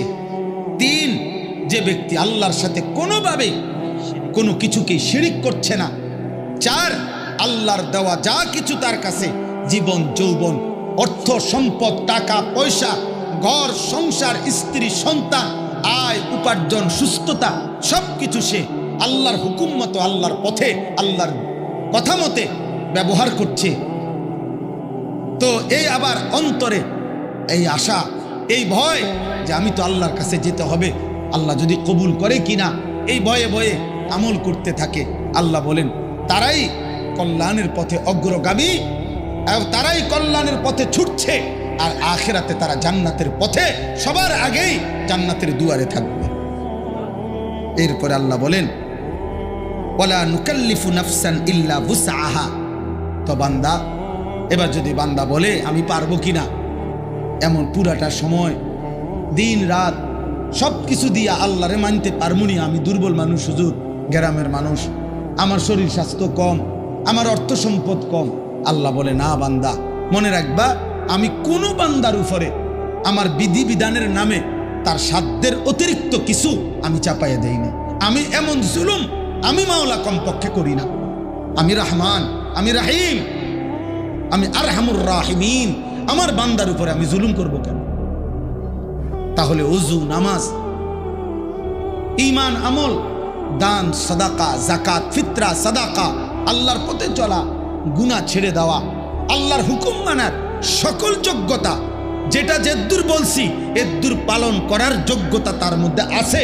এই যোগ্যতা দিয়েই আমি তাকে পাঠাইছি। অতিরিক্ত কোনো বোঝা, সাধ্যের অতিরিক্ত আমি চাপিয়ে দেই নাই। এরপরে সুবহানাল্লাহ, এরপরে যদি বান্দা বলে আচ্ছা ঠিক আছে মাওলা, আমি চেষ্টা করবো জান প্রাণ দিয়া, কিন্তু ঠিকমতো পরে আখিরাতে বিনিময় ফামুনি, পরে নিজাইয়া দেখি যে মা এটা উঠছে না, এনে কলম আসিল না, এই টাইমে কাগজ আসিল না, এই সময় ফেরেস্তা ঘুম গেছে, আবার নি সদর বদর কথা কয়, পরে নি পরিশ্রম করে নি ধরা খাই।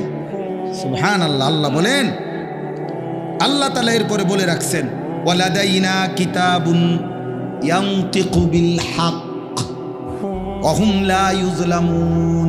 আমি আল্লাহর কাছে, আমার ফেরেশতাদের কাছে আমি আল্লাহর পক্ষ থেকে 24 ঘন্টার আমলনামা রেডি করা আছে, যা তারা লিখছে, এবং সত্য সত্য কিয়ামতের দিন তোমার জীবনের প্রত্যেকটা কিছুই ওই ফেরেশতারা সশরীরে পড়ে পড়ে শোনাবে, পড়ে পড়ে শোনাবে। তোমার নামাজ এত, হালাল এত, হারাম এত, গুনাহ এত, হাসি এত, কান্না এত, নিঃশ্বাস এত, উঠা এত, বসা এত, নড়াচড়া এত। আল্লাহ বলেন একটা একটা করে ইয়ানতিকু, ফেরেশতারা বলবে, বিল হক, সত্য বলবে, ওয়াহুম লা ইউজলামুন। এক জাররা, এক বিন্দু, এক সুতা জুলুম হবে না, না কোনো গুনাহের শাস্তি বেশি লেখা হবে, না কোনো নেকি আমলের কম লেখা হবে। আল্লাহ বলছে কোন জুলুম হবে না বান্দা। এটা তো আমি আল্লাহ নিয়ন্ত্রিত, এটা দুনিয়ার কারোর কাছে তো দিছি না।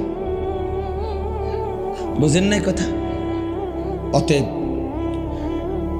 আর 1 মিনিট, আমার শেষ কথা এটাই। 1 নম্বর কথা হলো, প্রিয় ভাই নওজোয়ান, তোমরাও তোমাদের জীবনের উপরে দয়া করো, এমন সুন্দর হায়াত নষ্ট করে দিও না।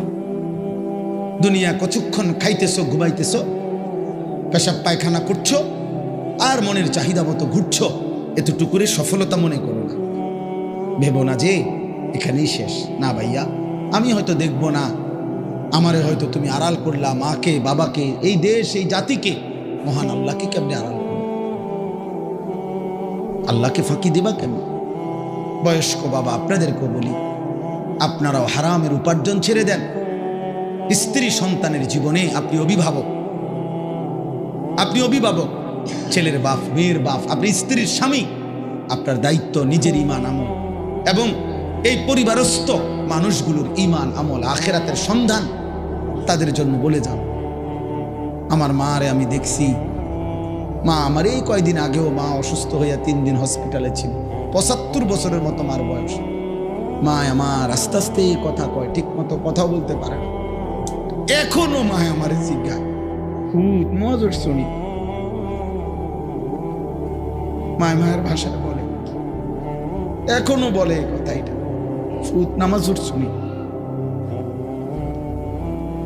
এখনো একেবারে ছোট্ট হয়ে গেছে মার শরীর, কিচ্ছু নাই শরীরে, তো মা এই কথাইটা কেন কয় আমি বুঝি না। এখনো বলে মা আম করে, আমারে তো বলে সবসময় ফুত নামাজ শুনি। এই জন্য আমাদের বাবারে, মারে, সবাইকে বলি, স্ত্রী, ছেলে মেয়েদের ঈমান আমল, নামাজের ফিকির করা চাই। নামাজের ফিকির সবাই মিলে নবীজি সাল্লাল্লাহু আলাইহি ওয়াসাল্লামের সুন্নাতের উপরে, নবীর তরিকার উপরে, নিজের ঘর সংসার, নিজের আহার, নিজের নিদ্রা, নিজের চুল, চেহারা, লেবাস, পোশাক, খানা, খাদ্য, একটা একটা করে একজন মুমিনের ভালোবাসার দাবি, আখিরাতের দাবি, এটা সুন্নাতের উপরে আমল করা, নবীজির তরিকার উপরে আমল করা। নবী যেভাবে সাল্লাল্লাহু আলাইহি ওয়াসাল্লাম করেছেন, বলেছেন, খেয়েছেন, ঘুমিয়েছেন, যেটা যেমনি বলেছেন, এটা অনুসরণ করা। মার ফিকির হলো, বা ফেড়ে খিদা লাগলে মায় ভাত রান্তাছি আইসো, বাবার কথা হলো টাকা লাগলে আমি উপার্জন করতেছি, মাথার ঘাম পায়ে ফেলে তোমার টাকা লাগলে নিয়ে যাইও। এই এতটুকুই মা বাবার সাথে সম্পর্ক। বাকিটা এবার তুমি তোমার মতো খাও, ঘুমাও, তোমার যেটা ভাল লাগে সেটা করো, নাচো, গাও, ফুর্তি করো, হাফ প্যান্ট পরো, নাহলে প্যান্ট পরো, নাহলে লুঙ্গি পরো, যেটা ইচ্ছে এটা করো।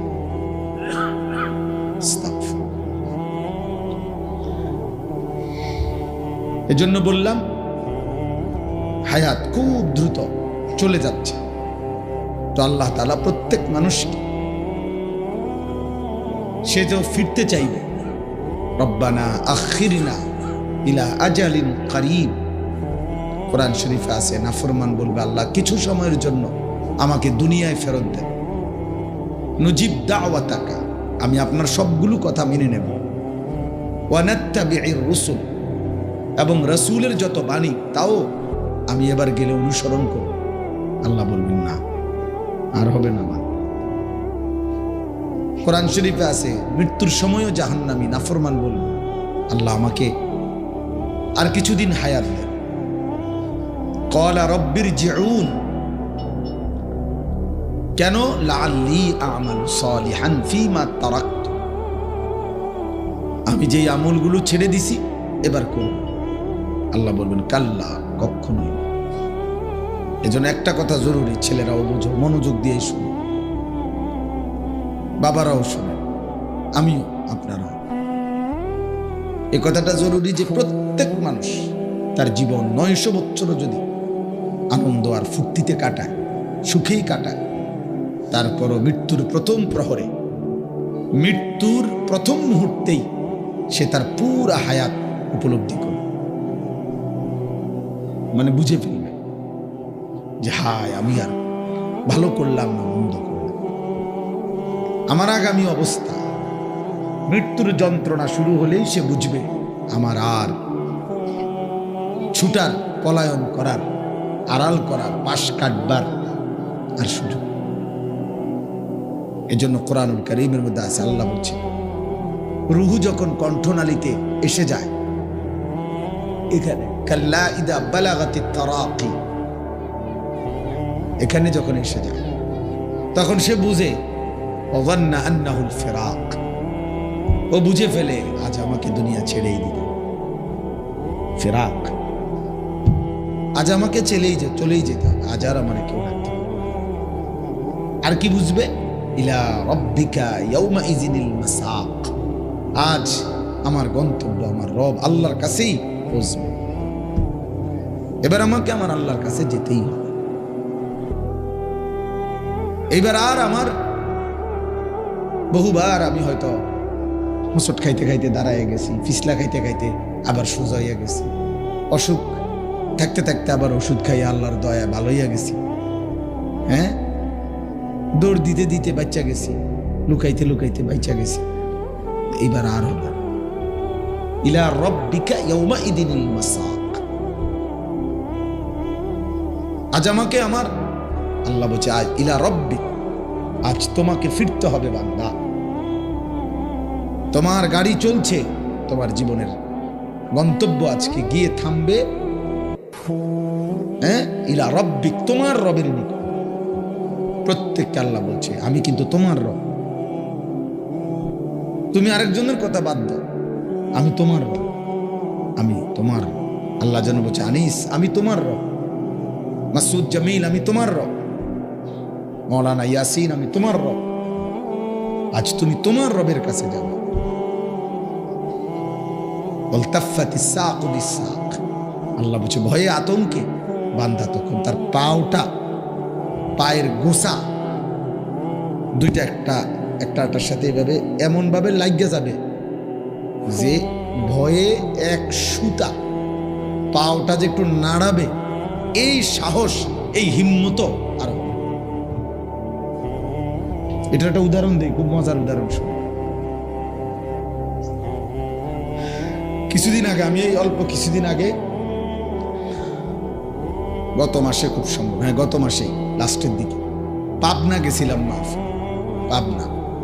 তো ওইখানে যাওয়ার সময় আমারে ওনারা মানিকগঞ্জ পাটুরিয়া ফেরিঘাট দিয়া ওইখান দিয়ে স্পিড বোট চলে, তারপরে ফেরি আছে, তো ফেরিতে দেরি হবে। আমি আরেক মাহফিল কইরা তারপরে আসছি ওইখানে রাত 9টায়, অন্ধকার, বিশাল নদী, এই নদী যমুনা নদীর এই বিশাল নদী।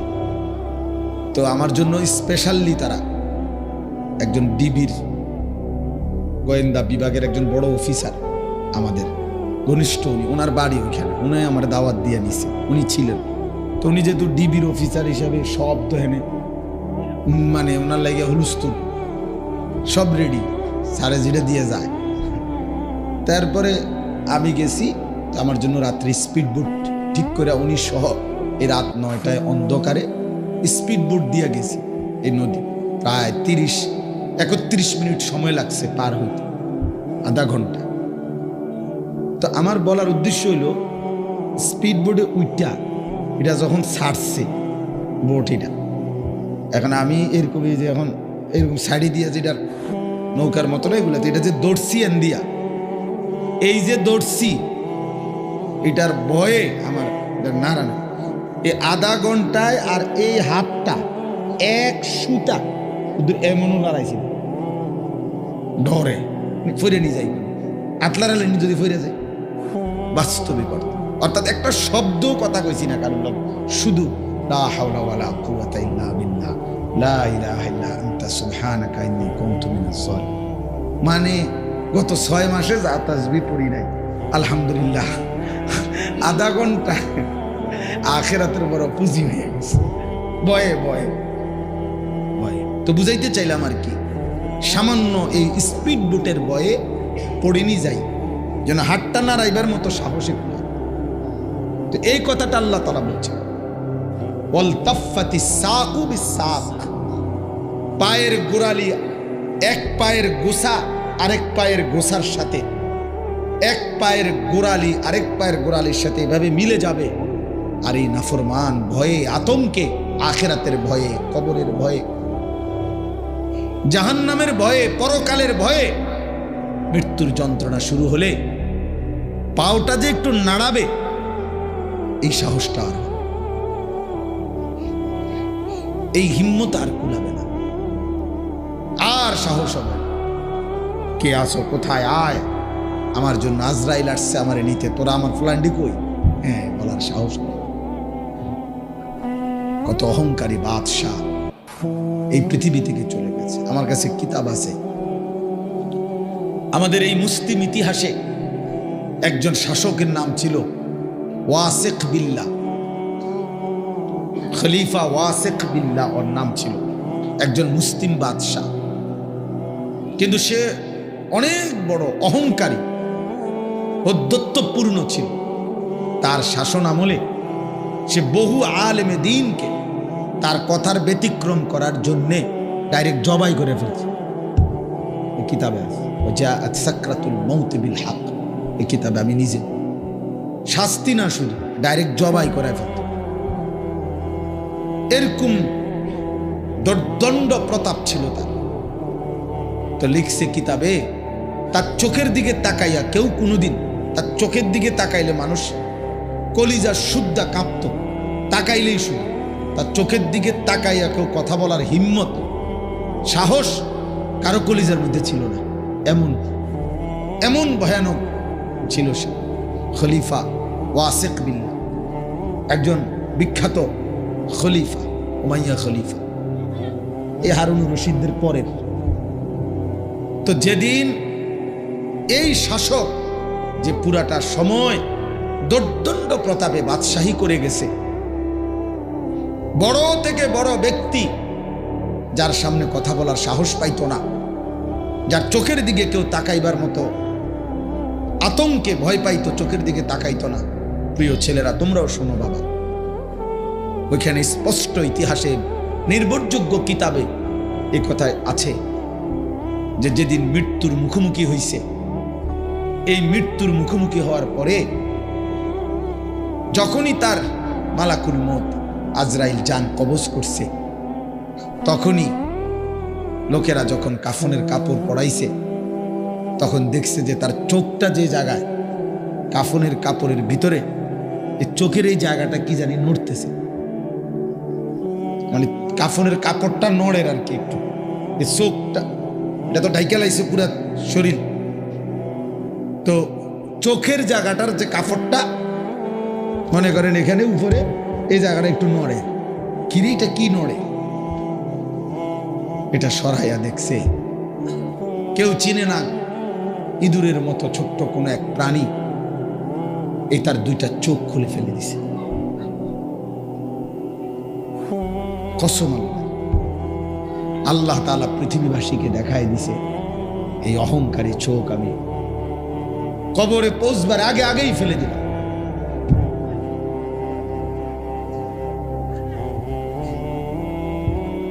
কবরে পৌঁছবার আগে আগেই ফেলে দিলাম।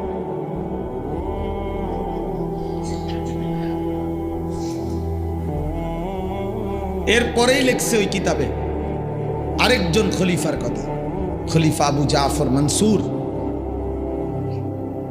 এই খলিফা মনসুর আরেকজন, উনিও ছিল অনেক বড় শাসক, প্রতাপশালী। ওনার ভয়ে মানুষ থরথর করে কাঁপত, ওনার সামনে কথা বলার কারো সাহস ছিল না। তো মৃত্যুর পূর্বে হঠাৎ করে লাস্ট টাইমে ওনার নাকের মধ্যে এসে একটা মাছি বসছে। এখন মাছি বসার পরে উনি বারবার মাছিটা সরায়, কিন্তু এটা আবার বসে, আবার সরায়, আবার বসে। সকল ব্যক্তি মিলে চেষ্টা করছে ওনার পাইক পেয়াদা খাদেম খুদ্দাম, মাগার মাছিটা থেকে সরেন।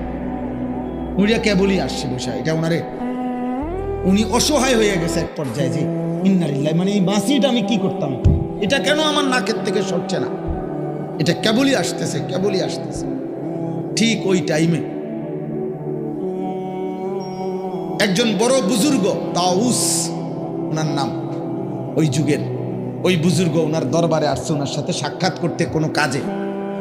ঠিক এই টাইমে উনি আইসে, এই খলিফা মনসুর, এই শাসক ওনাকে, ওই বুজুর্গকে, ওই বড় আলেমকে জিজ্ঞেস করছে, জনাব বলেন তো আল্লাহ মাছি কেন সৃষ্টি করছে?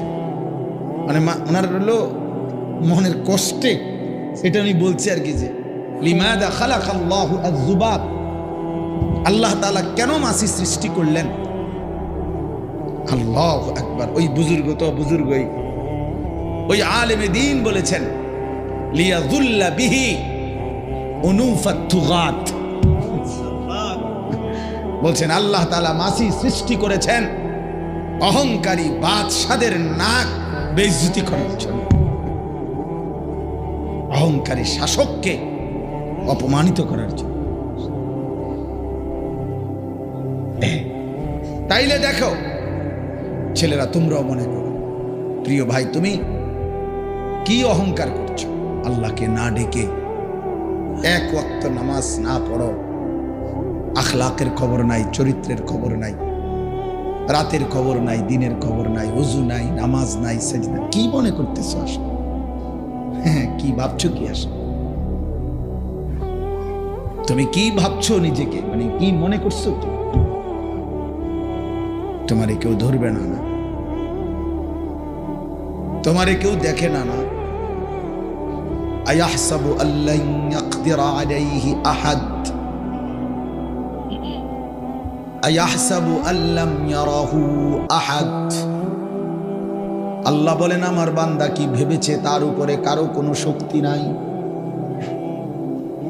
আল্লাহ বলেন আমার বান্দা কি ভেবেছে তাকে কেউ দেখে না? কি ভেবেছো বান্দা? তোমার উপরে কারো বুঝি কোনো শক্তি নাই? কি ভেবেছো বান্দা? তোমাকে বুঝি কেউ দেখে না? তুমি কি মনে করেছো? ওমা তাকুনু ফি শাআনিন ওমা তাতলু মিনহু মিন কুরআনিন ওয়ালা তা'মালুনা মিন আমালিন ইল্লা কুন্না আলাইকুম শুহুদান ইদ তুফিদুনা ফীহি। আল্লাহ বলে বান্দা তুমি যাই করো না কেন, যখন তুমি যাই করো না কেন, তুমি আমার কোরআন থেকে যেটুকুই তেলাওয়াত করো না কেন, অথবা তুমি যেই কোনো আমলই করো না কেন, যখন তুমি তা করতে থাকো, ভালো কিংবা মন্দ, নেকি কিংবা গুনাহ, ইল্লা কুন্না আলাইকুম শুহুদান, আমি রব্বুল আলামিন কিন্তু তোমার সামনেই থাকি, আমি সামনেই থাকি। সেজদা দিলেও আমি সামনেই থাকি, নাফরমানি অস্থির ছবি দেখলেও আমি সামনে থাকি, হালাল টাকা গুনলেও আমি সামনে থাকি, হারাম টাকা গুনলেও আমি সামনে থাকি, পর্দানশীল নারীর পর্দাও আমি দেখতে থাকি, বেপর্দা নারীর অসভ্যতাও আমি আল্লাহ দেখতে থাকি। ওমা ইয়াযুবু আর রাব্বিকা মিন মিসকালি যাররাহ, আল্লাহ বলেন তোমার রব, তোমার মাওলা থেকে তুমি এক বিন্দু, এক জাররাও কিছু গোপন করতে পারবে না। ইসসামাওয়াতি ওয়াল আরদ, সাত আসমানের ঊর্ধ্বে হোক আর সাতবক জমিনের নিচে হোক, কিছুই রবের কাছ থেকে গোপন করতে পারবে না। একটু আগায়া বসো ভাই, নওজোয়ান, একটু কষ্ট করে আগায়া বসো, আর একটু হিম্মত করো, 1 মিনিট দাও ভাই, আসো আগায় আসো, ভালো হবে, যে পিছনের ছেলেরা বসতে সুবিধা হবে। বা সবাই সবাই নড়েন, পিছনে তাকান কেন? আপনার সামনে আগাইতে বলছি, পিছনে কেউ না বসুক, আমি তো বলছি আগাইতে, আগান। ঠিক আছে, সবাই নড়ো ভাই, তাহলে সওয়াব হবে। আমার একটু নড়ার দ্বারা আরেক আল্লাহর বান্দা যদি বসতে পারে, সে যতবার যতক্ষণ বসলো এখানে অতটা নেকি আমাদের আমলনামার মধ্যে আসবে।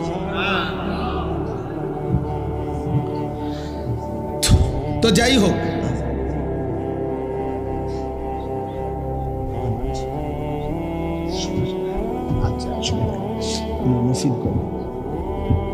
জি, তো এই জন্য আমরা বললাম প্রিয় ভাই, আমি আলহামদুলিল্লাহ আমরা সবাই মনোযোগী আছি, এই জন্য কথা শুরু করছি। আমি এটা আমার পুরান মাহফিল, মাদ্রাসা, আমরা সহ মিলে মিশে মাদ্রাসা,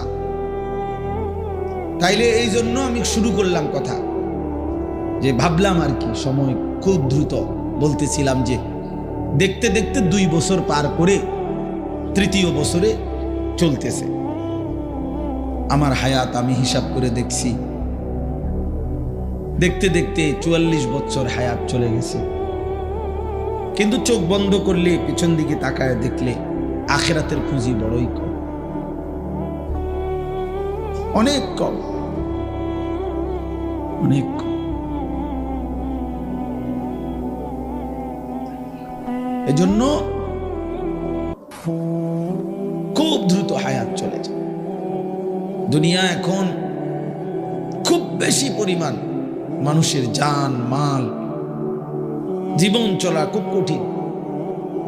প্রতিদিন আমি বাসায় এসে বলি, প্রতিদিন রাস্তাঘাটের জ্যামে দেরিতে হায়াতের কি পরিমাণ সময় অপচয় হয়ে যায়। জায়গায় জায়গায় রাতকে রাত, দিন আমার জিন্দিগি তো ফতে গাড়ি। জীবনের বেশি সময়টাই তো আমার রাস্তা রাস্তায়। তো দেখি এই ট্রাক কাইতুইয়া ফিরে রয়েছে, লরি কাভার্ড ভ্যান কাইতুইয়া ফিরে রয়েছে, বাস উল্টাইয়া রয়েছে, গাড়ি উল্টাইয়া রয়েছে। এই ঘন্টার পর ঘন্টা জ্যামে পড়ে থাকি, 2 ঘন্টা 3 ঘন্টাও আটকায় থাকি। তাহলে জীবনের কি পরিমাণ সময় আমাদের এমনিতেই অনাদরে অবহেলায় পার হয়ে যাচ্ছে, কেটে যাচ্ছে। কিন্তু আখিরাতের পুঁজি কোথায়? এরপরও যেটুকু সময় হায়াতের আছে, ইচ্ছা করলে নামাজ পড়তে পারতাম, আল্লাহকে ডাকতে পারতাম। একেবারে সুস্থ সবল মানুষ, কোনো ব্যস্ততা নাই, কোনো কারণ নাই,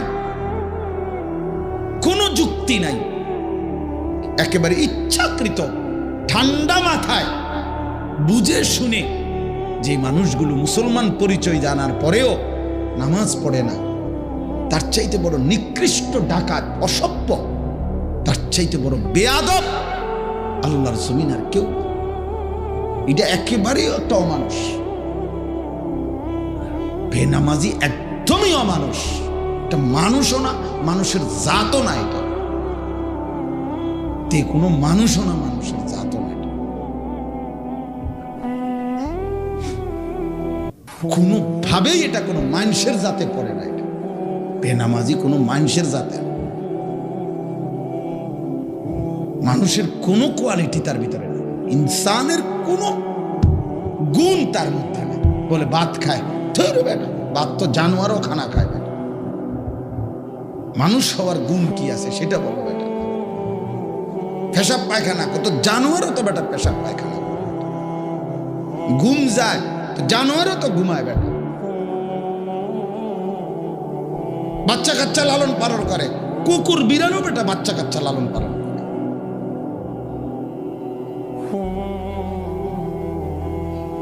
জানোয়ারেরও বাচ্চা হয়, যৌন চাহিদা পূরণ হয়। নাহলে গরু ছাগলের বাচ্চা হয় কেমনি? এটাই কাজ বেটা। মানুষ ভাত খায়, ঘুম যায়, রোজগার করে, বিদ্যালয় পাগল মাতাল বেটা। মানুষ কিভাবে হলো তাহলে? আফা হাসিবতুম আন্নামা খালাকনাকুম আবাসান। আল্লাহ তাআলা বলছে, বান্দা তুমি কি ভেবেছো আমি আল্লাহ তোমাদেরকে অনর্থক বানিয়েছি? তাহলে এই অনর্থক বাণী কি? হে তো কোনো না কোনো কাজ করে, এটা তো আল্লাহ দেখতেই আছে। এতে মাড়ি গাড়ে, এতে সিএনজি চালায়, অটো চালায়, এতে দোয়ানদারি করে, এতে বহন বেছে, বিড়ি বেছে, চা বেছে, ওইতে ঘোরে টোটো করে। কাম তো কিছু না কিছু করতেই আছে। এরপরও আল্লাহ বলে, কি ব্যাপার বান্দা, তুমি কি ভেবেছো আমি তোমাকে অনর্থক বানিয়েছি? তার মানে তুমি ইবাদত করছো না কেন? তুমি নামাজ পড়ছো না কেন বান্দা? তুমি আল্লাহকে ডাকতেছো না কেন? তুমি আখিরাত ভুলে আছো কেন? তুমি পরকাল ভুলছো কেন বান্দা? বিষয়টা কি? তুমি কি মরবা না? ওয়া আন্নাকুম ইলাইনা লা তুরজাউন। আল্লাহ বলে, বান্দা কি ভেবেছো আমি আল্লাহর কাছে কি ফেরত আসবে না? কি কি মনে করছো বান্দা, তোমার দাদা কই গেল? এই জমিনের উপরেই তো ছিল। তোমার বাপ কই গেল বান্দা, সে তো জমিনের উপরেই ছিল। তোমার বড় চাচা কই গেল, সে তো জমিনের উপরেই ছিল। কত অহংকারী বাদশাগুলো কই গেল, তারা তো এই জমিনের উপরেই ছিল। ফেরাউন নমরুদ কোথায় হারিয়ে গেল? ফেরাউন নমরুদ কেন মরে গেল? টাকার অভাবে, চিকিৎসার অভাবে, সম্পদের অভাবে, ক্ষমতার অভাবে, পদ হারানোর কারণে। আপনাদের জন্য আমি এই জন্য শুরুর থেকে এবারে আজকে 3 মাস, প্রায় 2 মাস আমি একটা নিয়ত করছিলাম। আমাদের বাংলাদেশের একজন বড় বুজুর্গ, ঢাকা, গাজীপুর, কাপাসিয়ার অনেক বড় একজন মুখলেস আল্লাহওয়ালা অধ্যক্ষ মিজানুর রহমান চৌধুরী, বহুত বড় একজন আল্লাহওয়ালা বুজুর্গ। উনি একটা বড় বড় আলেমদের তত্ত্বাবধানে একসাথ করে উনি নবীজি সাল্লাল্লাহু আলাইহি সাল্লামের সুন্নাতের উপরে একটা কিতাব লিখছে, পূর্ণাঙ্গ মোটা। এই যে এই কিতাবটা তালিমুস সুন্নাহ, প্রায় 600 পৃষ্ঠা এই কিতাবটার মধ্যে। বাংলা ভাষায় আমাদের নবী সাল্লাল্লাহু আলাইহি সাল্লামের সমস্ত সুন্নাত, ছোট বড়, একেবারে সবটা নবীর জীবন সুন্নাত নবীজি সাল্লাল্লাহু আলাইহি সাল্লামের উনি এখানে তুলে ধরছেন দলিল সহ, সুন্দর করে ওলামায়ে কেরামের সম্পাদনায়। আমার খুব পছন্দ এই কিতাবটা। তো আমি নিয়ত করছি এটা ইচ্ছা করে হজরতের কাছ থেকে, সেই গাজীপুর থেকে এগুলা আনাইয়া বিক্রি করি। আমার এই সাদা গাড়িতে রাইখা রাইখা ডেলি মাহফিলে বিক্রি করি 400 টাকা মূল্যে। আমার একটা ইচ্ছা যে হজরতের কাছে আমি বলছি যে হজরত, আমার ইচ্ছা যে আল্লাহর বান্দাদের ঘরে ঘরে, মুসলমানের ঘরে ঘরে নবীর সুন্নাতের একটা পূর্ণাঙ্গ মোটা কিতাব পৌঁছুক, মানুষ ঘরে রাখুক। তাহলে দেখা যাবে স্ত্রী, ছেলে মেয়ে, নাতি নাতনি, দাদি নানি, তারাও পড়বে, তারাও শুনবে, তারাও একটা একটা সুন্নত যার যখন যা ভাল লাগে একটু একটু পড়বে। এই জন্য এই প্রথম আবদার হলো, যাদেরই সুযোগ হয় আমাদের এই সাদা গাড়ির থেকে 400 টাকা মূল্যে এই কিতাবটা কেনার চেষ্টা করবেন ঘরে রাখলে। আগে মুসলমানের ঘরে ঘরে মুকসুদুল মুমিনিন কিতাব থাকতো, বেহেশতি জহুর কিতাব থাকতো, মা খাদিজা, মা ফাতেমার একটা বই থাকতো। এখন ভিডিও বেডই তো, জোয়ানো বুড়াও সবাই মোবাইল টিভি, মোবাইলে সবাই ব্যস্ত। না রে ভাই, কিতাব থেকেও পড়া উচিত, নবীজির সুন্নাত শেখা উচিত। এই জন্য দয়া করে চেষ্টা করবেন একটা একটা কিতাব কিনতে। আর আমি যেই কাগজটা এখন আপনাদের কাছে দিবে, এই হ্যান্ডবিলটা, এইটার মধ্যে আমার ওই আহ্বানটা আছে 4200 টাকা। আমার মাদ্রাসার ওই জমিতে যে কেউ, আমার যার ভাল লাগে, 4200 টাকা এক মুসল্লা পরিমাণ জায়গার দাম। যদি পারেন তো দিয়েন। এখানে বিকাশ নাম্বার আছে, মৌলানা মাসুদ জামিল ভাই আছে, এই মাদ্রাসার মোহতামিম, আপনাদের মহল্লার ইমাম। মৌলানার কাছে দিলেও আমার কাছে পৌঁছবে, শুধু মোবাইল নাম্বারটা পৌঁছাইতে হবে আমার কাছে, আমাদের কাছে। তাইলে আমরা ওইখানে এগুলো তালিকা করতেছি, যারাই 4200 টাকা দিবে আমরা তাদেরকে আমাদের উন্নয়ন সদস্য বানাবো। উদ্দেশ্য হলো এইটুকু দান অল্প অল্প করে দিলে আমাদের এই জায়গাটা একদিন মসজিদ, মাদ্রাসা, সর্বস্তরের মুসলমানদের দ্বীনি শিক্ষার ব্যবস্থাপনা, এগুলো আমরা করতে চাই। আল্লাহ যেন তৌফিক দেয়।